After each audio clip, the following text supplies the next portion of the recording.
Hello and welcome to the cryptocurrency news channel. Might be streaming tonight because I got most of my voice back now. But we have bad news because there is a good reason to think that the crypto market will not recover until 2024. And it's because Jerome Powell and the Fed, in their attempt to fight inflation, they have basically said they are not lowering interest rates until 2024.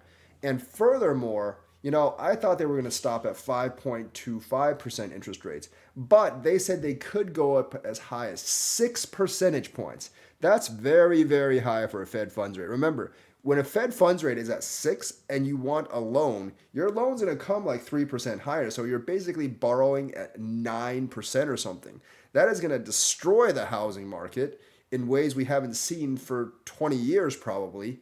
And that's also going to like destroy a lot of the car market, which actually works out for me because I do want a new car and the ability to just buy one off, basically if I have the money, which I will, um, is going to be much cheaper because I won't actually have to take a loan for one.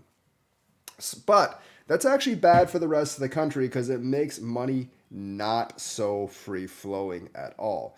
And when money is not free flowing, that means business and everything slows down. So Jerome Powell and the Fed are poised and determined to destroy the American people even more. I personally thought it was going to be over mid next year because I thought, like they would raise three times by June and then we would reach the 5.25 and then like maybe by July they would start taking it downward. But now they're saying they're probably not going to lower interest rates in 2023, which means they actually might slowly incrementally raise throughout the later half of the year too until maybe like October or something, cut out raising October and November or something, and then only start to drop them in 2024, maybe like this time next year, which would cause more pain for the American people. So the Fed is definitely not working for the American people now. They have their own agenda of just fighting inflation, which will probably devastate the economy. Because generally,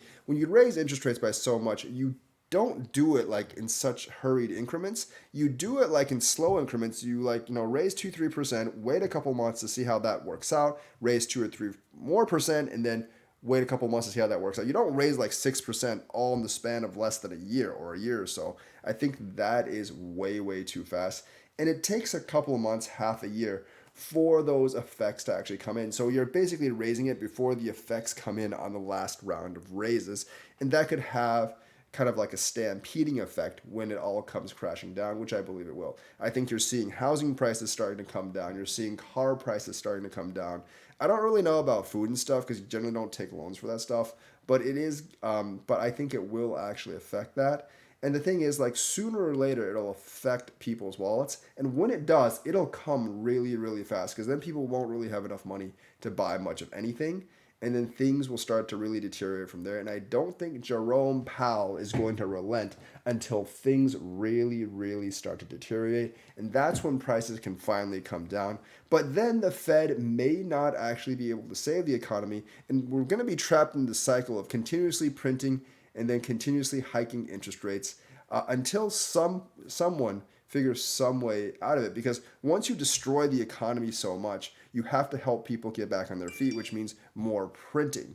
And then after more printing, you're gonna be like, oh crap, we have too much money in the system, so we have to kind of like shrink the economy back and make sure people aren't spending as much. So they're kind of trapping us in this vicious cycle until they can slow down and see the effects of what they're doing and moderate things.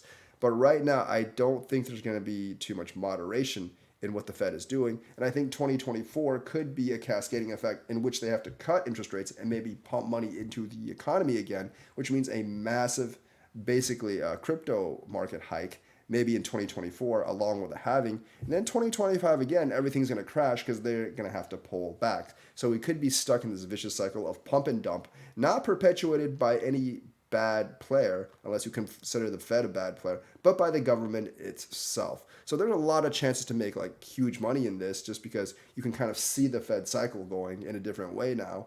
but it's also overall bad for the American people and the general economy. So that's the news for today. Let me know what you think. Like and subscribe, hit that bell notifications button. Thank you and have a nice day.